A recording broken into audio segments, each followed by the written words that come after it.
Auto taxi light motor workers സംയുക്ത trade union motor ക്ഷേമനിധി ഓഫീസിലേക്ക് മാർച്ചും ധർണയും സംഘടിപ്പിച്ചു.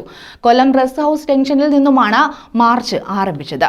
ഫെഡറേഷൻ സംസ്ഥാന വൈസ് പ്രസിഡന്റ് എക്സ് ഏണസ്റ്റ് ധർണ ഉദ്ഘാടനം ചെയ്തു.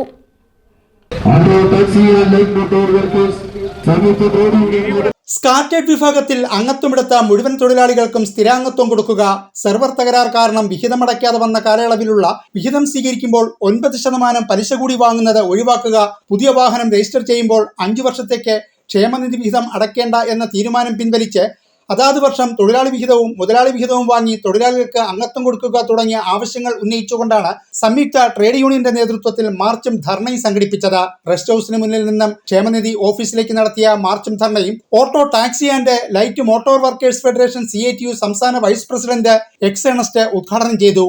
സെർവർ തകരാറിലായാൽ അതിന്റെ ഉത്തരവാദിത്വം ആർക്കാണ്? തൊഴിലാളിക്കാണോ അല്ലെങ്കിൽ തൊഴിലുടമകൾക്കാണോ? തൊഴിലാളികളുടെയും തൊഴിലുടമകളുടെയും വിഹിതമടയ്ക്കാൻ ക്ഷേമനിധി ഓഫീസിൽ എത്തിച്ചേരുന്ന തൊഴിലാളികൾ സെർവർ തകരാറിലായത് മൂലം 9% പലിശ അടക്കം കൊടുക്കിയെങ്കിൽ മാത്രമേ നമ്മുടെ വിഹിതം സ്വീകരിക്കൂ എന്ന നിലപാട് അടിയന്തരമായി തിരുത്തണം. ഒരു പരിഷ്കൃത സമൂഹത്തിന്, കേരളം പോലുള്ള ഒരു ജനാധിപത്യ സംവിധാനത്തിന്, ആ ഭരണ സംവിധാനം നിലനിൽക്കുന്ന കേരളത്തിൽ അത് ഭൂഷണമല്ല എന്ന് പറയുവാൻ ഞങ്ങൾ ആഗ്രഹിക്കും. അതിനപ്പുറത്തേക്ക് അതൊരു വരമ്പ് വിട്ടു പോകാൻ ഞാൻ ആഗ്രഹിക്കുന്നില്ല. മോട്ടോർ തൊഴിലാളി ഫെഡറേഷൻ INTUC ജില്ലാ പ്രസിഡന്റ് M നൌഷാദ് അധ്യക്ഷനായ യോഗത്തിൽ ഓട്ടോ തൊഴിലാളി യൂണിയൻ AITUC ജില്ലാ സെക്രട്ടറി B ശങ്കർ സ്വാഗതം പറഞ്ഞു. Auto taxi light motor union CATU നേതാക്കളായ G Lalumani, K Sethumadhavan, Dileep, INTUC നേതാക്കളായ കോതേത്ത് ഭാസുരൻ, B ശങ്കരനാരായണ പിള്ള, AITUC നേതാക്കളായ വിജയകുമാർ, രാധാകൃഷ്ണൻ, UTUC നേതാക്കളായ അജിത്ത്, അനന്തകൃഷ്ണൻ, സുൽഫി എന്നിവർ സംസാരിച്ചു.